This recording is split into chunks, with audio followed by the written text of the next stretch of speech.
We're here with Jake Spavital. Second time he's joining us on the podcast. You know, you're back to back. You're our only guest so far. We like you that much. We're excited to bring you again. But yeah, we're here fresh off 2 wins. See, that's the difference this time. Is now we have you off of 2 wins. Before, I think it was right after that first loss, so maybe you're feeling a little bit better. Feel pretty good going to that bye with those wins? I do. I've said it before. There's not a better feeling as a football coach to go into a bye week after a win. I've been in bye weeks where we've lost the previous game, and you have to sulk on that loss for, the 2 weeks, 12 days if we had to. But I really like where these kids are at right now. They keep continuing to get better.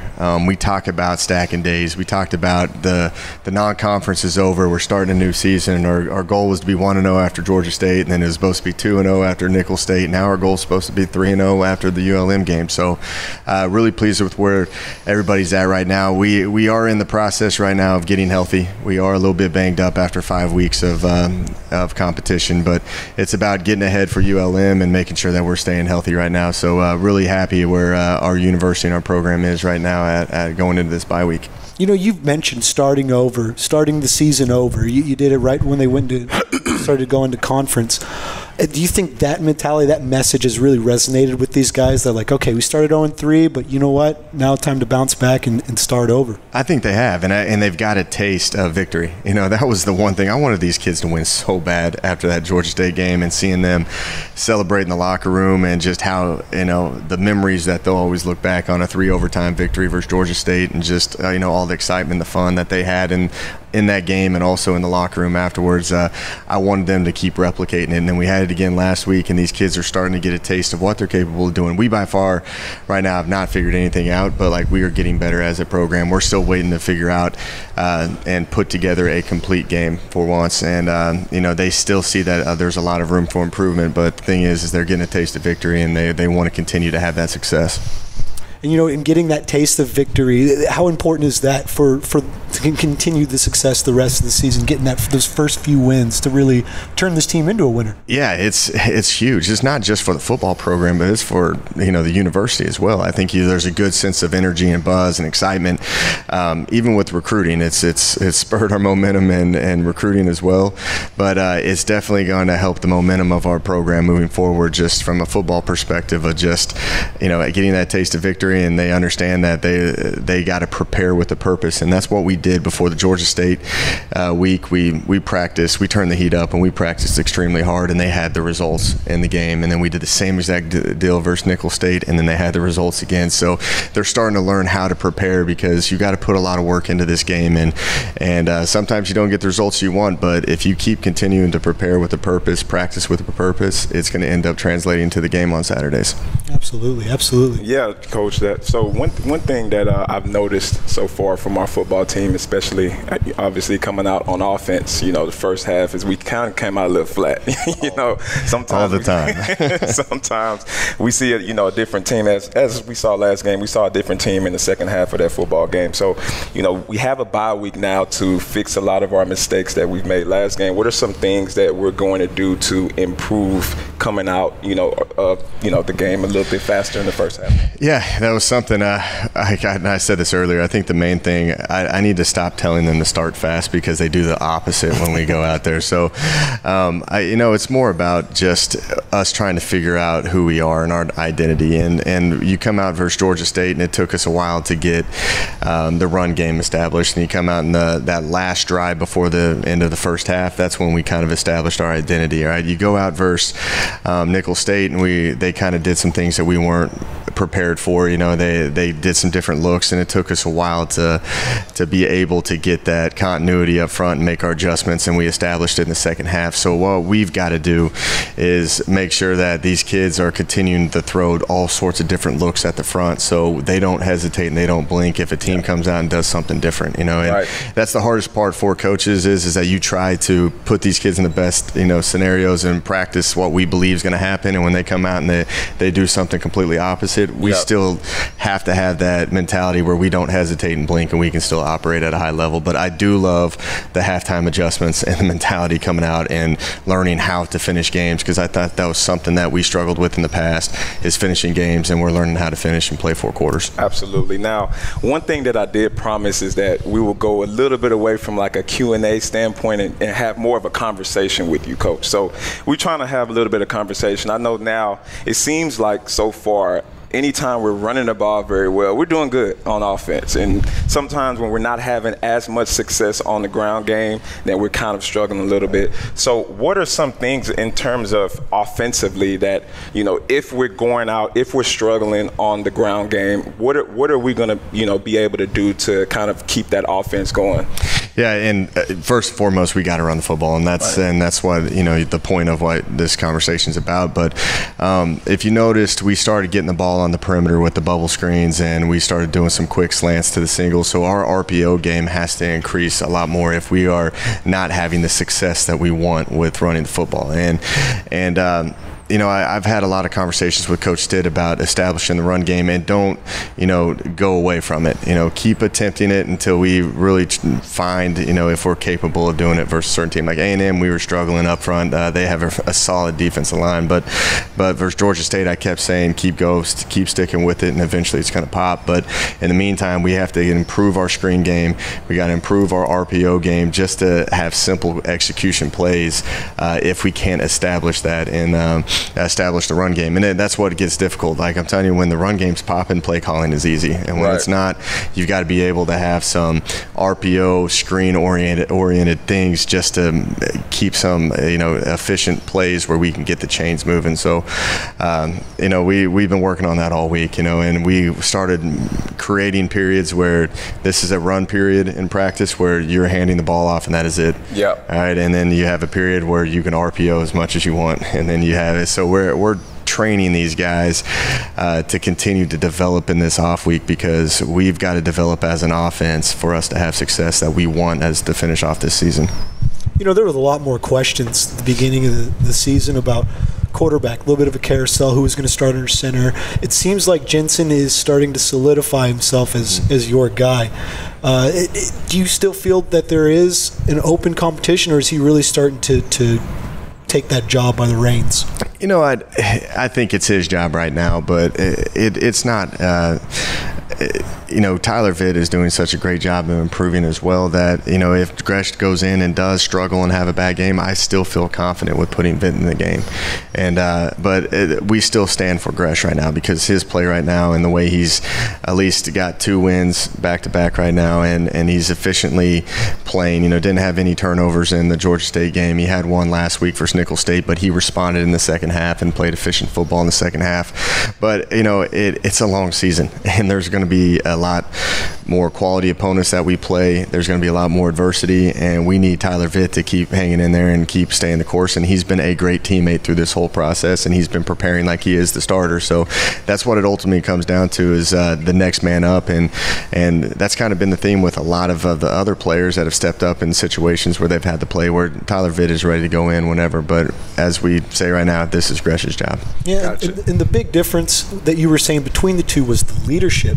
That Vitt really galvanized the locker room. That's a word you like. I've thrown it in my vocabulary since I've met you. I like that word. That's a good one. My dad used that word all the time. There you go. That's where it comes from. But it seems like that Vitt had that hold of the locker room a little more. Do you think Gresh is starting to develop that, starting to get that grab? I am. I think that you're seeing Gresh, the players are starting to get around him a lot more. And, he's a new guy. He's a new kid to this university, and hadn't been through the ups and downs of last year like Vitt did with his teammates. And I think it's just over time, the more he's around, the more these guys are going to gravitate to him. And of course, when you're winning, it always helps. And that's kind of the quarterback's job, is to try to put us in the best positions. And I think over the past 2 weeks, he's done that. Gotcha. Now, Coach, I watched you when you was at West Virginia. I watched the offense when you was at West Virginia, and it was, a very powerful, efficient offense, obviously. It's not a secret that that's something that we've been looking to bring here to San Marcos. It's something that we've been struggling here over the past couple of years. We've somehow solidified ourselves as, we've been putting out good defenses out year after year, something that our offense has been looking to improve. So talking a little bit about the quarterback play, I know a big thing that a lot of people in this program have saw out of Tyler Vitt is the ability to be able to attack defenses down the field. When you look at Jensen so far, it's been a lot of bubble screens, slants, and now is that more so a game plan situation that you guys are going with, or is that more so just being able to play to the quarterback's strengths? Yeah, it's a game plan, a lot of it, and a lot, like, we want to be aggressive, and we're starting to stretch the field a little bit more as the year's going on, but a lot's to help out that offensive line too. Where we started struggling versus Wyoming is when we started dropping back a lot, and we couldn't hold up front. So that's where the whole balance of being able to run the ball and RPO it is going to help this offensive line out, and then we got to pick and choose when we can stretch the field vertically and take shots, because it's not to the strengths. Like, the quarterbacks can do it all. They can throw it deep. They can, and they can make all the throws. But you got to look at your supporting cast to make sure that you're putting them in positions that they're capable of doing. And what we did after really the SMU game, we sat down as a staff and we just talked about what can Tanner King do great, what can Reese Jordan do great, what can Aaron Brewer do, what Tate Heitmeyer, what's Jacob Rowland, and you just sit there and be like, all right, he struggles with the drop back or the twist game. This is a twisting team, so we need to full slide it this week, and we spend more time as coaches trying to put our offensive line in the best positions we possibly can. And then when it comes to quarterback play, we just said, hey, we're going to keep it simple this week and not have much freedom as we normally do, and just go, hey, you're going to go a 1-2-3 progression and then throw the ball away, because protection probably will be breaking down at that point. And I think you've seen us be a lot more efficient in our last two games in certain areas, because we're simplifying it and we're putting our kids in better situations. And a lot of that has to go with running the football, and I think Twyford's actually changing that up as well. But when you look at the quarterback play, there's a lot of thought that comes into the supporting cast on what they're capable of doing, because it is one of the greatest team games out there, and that you need all 11 on the same page and putting them in situations that they're capable of doing. Gotcha. That's one of my favorite aspects about football. Everybody has to do their job in order for it to get done. And going back on the offense and the play calling with Coach Stitt, he's calling the plays. How often do you chime in and kind of what's that dynamic like with him? Because I know you're used to calling plays. Yeah.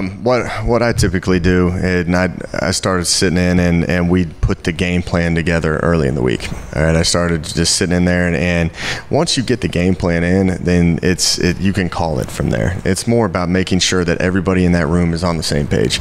The O-line coach, the running backs coach, everybody has the answers. They understand why we're doing certain plays, and I think it's just great dialogue to have. And we've been doing a good job of making sure that everybody's on the same page, and then that's starting to translate into the play calling.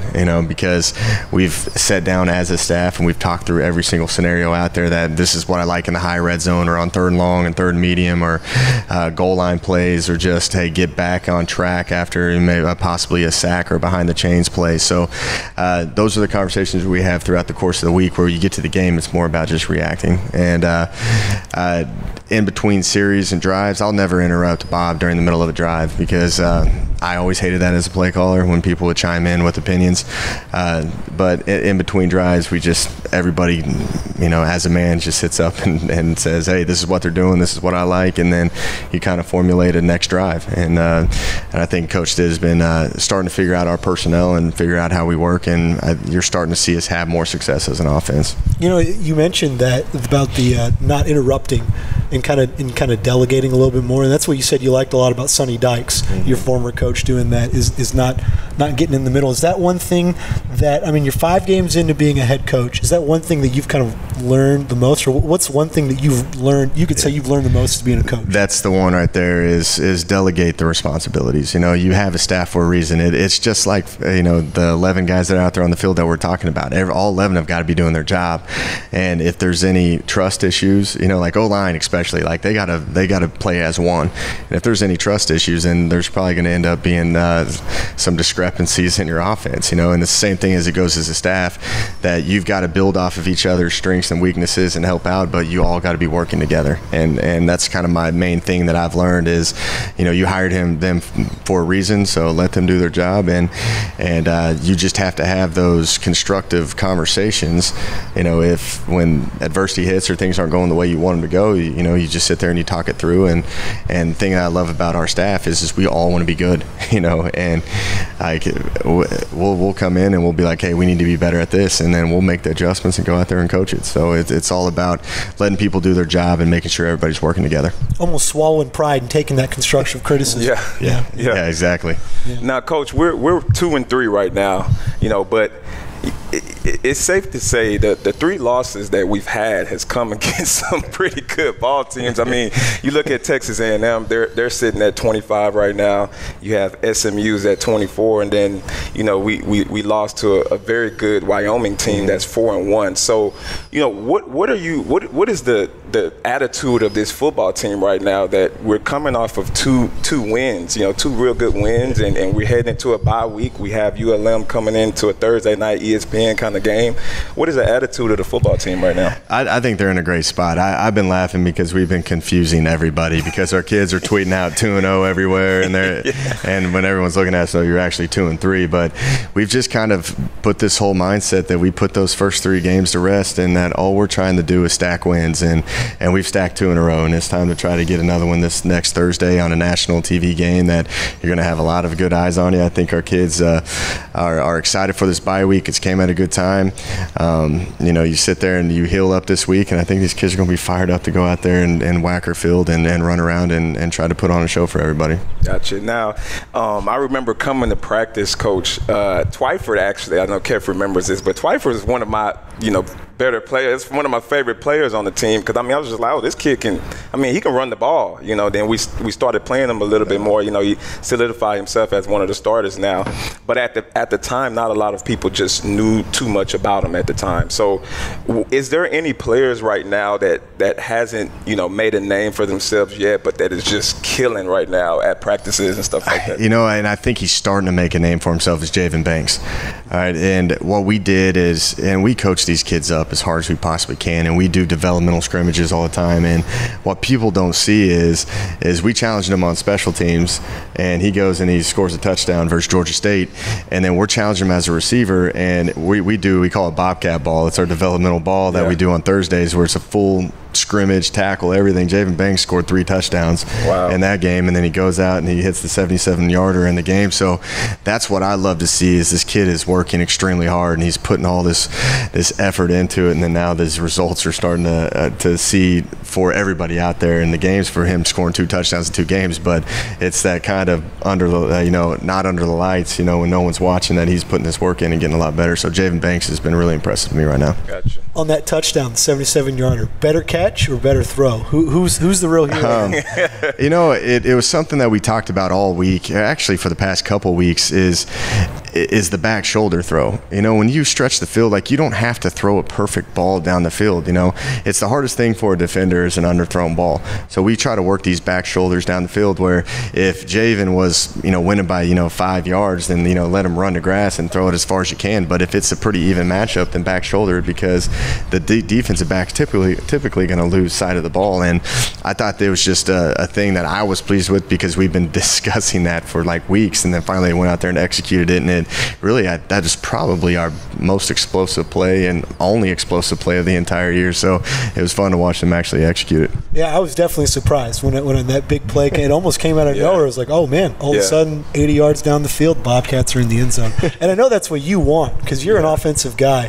Has that been frustrating, the slow start as far as the fireworks are concerned on offense? Or? Yeah, that's always frustrating. That's just the competitive nature of me. I want to score every single play. My issues as a play caller or was I got too aggressive with it at times and I put ourselves in some bad situations. Like, you've got to pick and choose when you take those shots, and that was a perfect time for, kind of a nail in the coffin type deal, just, hey, this is the opportunity to kind of put him, to rest, and we end up taking a huge shot down the field and we got it, and you'd like to see more of that. I just think if they just keep staying the course and we keep getting better and keep having those discussions about back shoulders and just playing efficient football, those explosive plays are going to start coming more. Yeah. Coach, speaking of explosive plays, I know it seems like you guys haven't, you at first the tight ends haven't been real big in your offense, in the past. But it seems like Mika Hiltz has been working himself into the offensive game plan every other game. It's just like he's getting the ball more and more. Exactly. So, yeah. Yeah,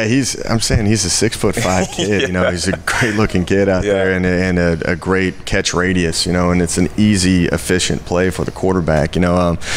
Really last year at West Virginia, I started implementing tight ends like you wouldn't imagine. I had two. And one got drafted to the Jets, and the other one is one of the better ones in the Big 12. And they just create so many matchup problems. Micah has still got a ways to go. He's learning how to block, and you know how the box is. It's a violent game in there, and every day he's learning angles and pad level, and he's getting better there. But like from the pitch and catch stuff, where he's just out there playing catch, he's an easy target, and I think those are efficient plays, and you're just going to keep seeing his role increase because the kid's, he's got such a great work ethic, and he's just going to continue to keep getting better. So I'm excited for the future of Micah. You've said Cam Winters is an NFL body type. Would you say the same thing about Hiltz? I look at him, and I'm like, that guy looked like he'd be at the next level. Yeah, and that's the thing about where we're at. We can't get the 6'5", 270-pound tight end right now. It's got to be a projection-based deal, and that kid came here, I think, about 210 pounds, and he's playing at 230. So he's already put 20 pounds on since he's been here, and I think that kid's going to continue to grow. So that's just kind of how we have to recruit. It's all about projection, and then eventually he's going to put the weight on, and he will be an NFL body type. Yeah, you just got to look for that potential, find that sleeper recruit. Yeah, exactly. And going over to recruiting, I know we talked a little bit about recruiting on the podcast, Coach. You look at that Texas State defense. I mean, they're playing lights out right now, holding Nicholls to 3 points the whole game. But you look at the defense, and it's just seniors everywhere. Yeah, who you telling? Yeah. So what are some things that we're doing on the recruiting trail right now? Yeah, we got ahead of this. We saw this issue in the spring, and I don't know if you know much about the blue and gray shirt opportunities that you give kids, but we've ended up getting kids that are signed to next year, but they're on our current roster. So we end up finding some local talent in Kenny Haynes down at Edna, and like Jared Hopper was another DB that's going to come into play. Because what's going to be an issue is when you get to spring ball and you have all these seniors leave, I don't know if we can put together a defense, So we had to start signing kids early to future classes just so we can actually develop kids throughout the course of the year, get them ready for spring so we can practice efficiently. We're also deep into some of the transfer stuff because our classes are going to be so imbalanced. When you have 8 senior linebackers, you've got to be able to bring some older guys in here just to balance the classes out. So we're having some luck in the junior college ranks, and we're taking our time. This bye week right now, this month of October, is going to be very beneficial for us because we're going to be all over the state of Texas and all through junior colleges and everything, just making sure that we're doing the proper things and getting as much exposure as we possibly can right now. Safe to say recruiting's a top priority for you, huh? Recruiting is the number one priority, and we just got to keep, finding talent and keep just kind of working under the radar on a lot of things. And I think we have 6 commitments right now, and it's just going to keep getting better. It is, and I've told them not to just jump in and just start signing guys. Make sure that they fit, make sure that you're comfortable with it, and they can help us out in the future.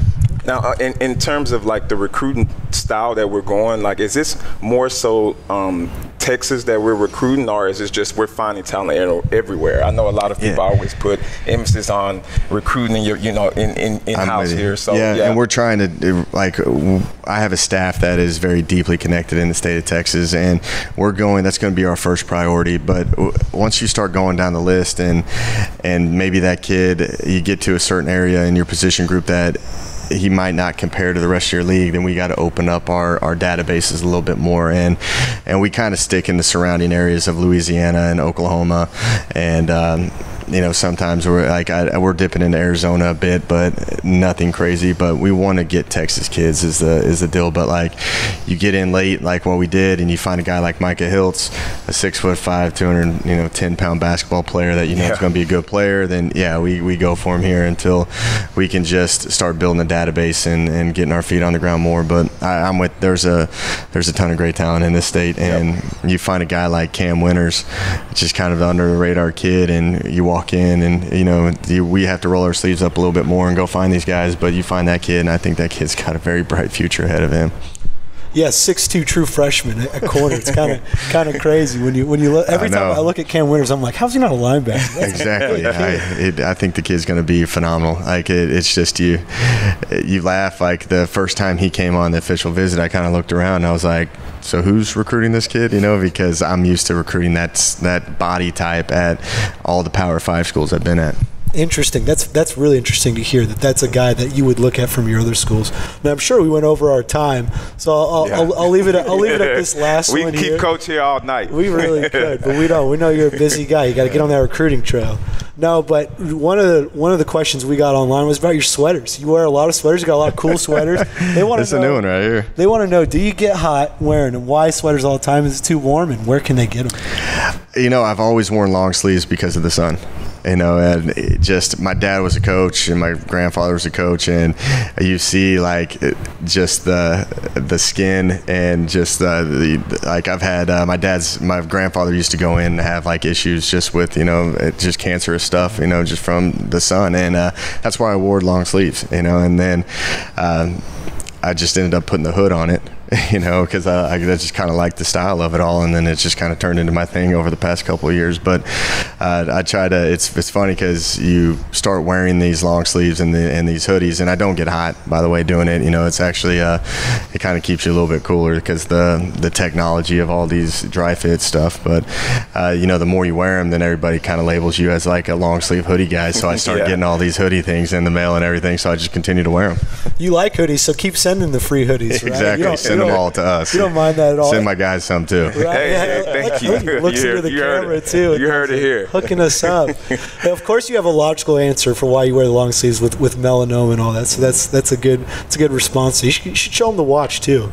Got an Orange Bowl. Got an Orange Bowl gift from 2011 right here. It's a solid gift that that's just one of the fortunate things. I got to be a part of an Orange Bowl, and we beat Clemson 70-33 and broke a lot of offensive records. We broke Tom Brady's passing record in that game, and a lot of good memories with that, so I'm going to keep wearing it. You going to get your Texas State bowl game watch someday? That's the plan eventually. Coming soon. Coming soon. Will you get us some of those too when they come? I only need a few diamonds. Not a lot. No, that'll do it for us. Talking with Jake Spavital, we really appreciate you being here, Coach. It's always great when you come on the podcast.